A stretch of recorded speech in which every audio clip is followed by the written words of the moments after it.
Pakistani opener Imamul Haq ने world cup में नाकामियों की पूरी दास्तान रकम कर दी। मेगा इवेंट के 6 मैचेस में सिर्फ एक निस्फ सेंचुरी बना सके।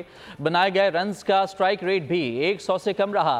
पाकिस्तान के टॉप 3 बल्लेबाजों में शुमार होने वाले इमामुल हक की कारकर्दगी पर यह रिपोर्ट देखिए। नाम बड़े और दर्शन छोटे। पाकिस्तान 4 मैच हार गया। इमामुल हक के होते बल्ले को धार लगा सके, ना ही किसी मैच में टीम की नैया पार लगा सके। इमामुल हक ने वर्ल्ड कप में नाकामियों की पूरी दास्तान रकम कर दी। 6 मैचेस में उन्होंने मजमूई तौर पर अब तक 162 रन स्कोर किए हैं, जिसमें सिर्फ एक निस्फ सेंचुरी शामिल है। मेगा इवेंट के बैटर्स की बात तो दरकिनार, पाकिस्तानी बल्लेबाजों में ही इनका नंबर छठा है। जनूबी अफ्रीका के खिलाफ मुकाबले के एक सीनियर खिलाड़ी होने के नाते इनसे मैच विनिंग परफॉर्मेंस की तवक्का थी। प्रोटीज के खिलाफ भी वो रेत की दीवार साबित। मेगा इवेंट के स्क्वाड में अपनी शमूलियत को वो किसी तरह दुरुस्त साबित नहीं कर सके। लेकिन चीफ सेलेक्टर का भतीजा और कप्तान का दोस्त होना क्या काफी नहीं है?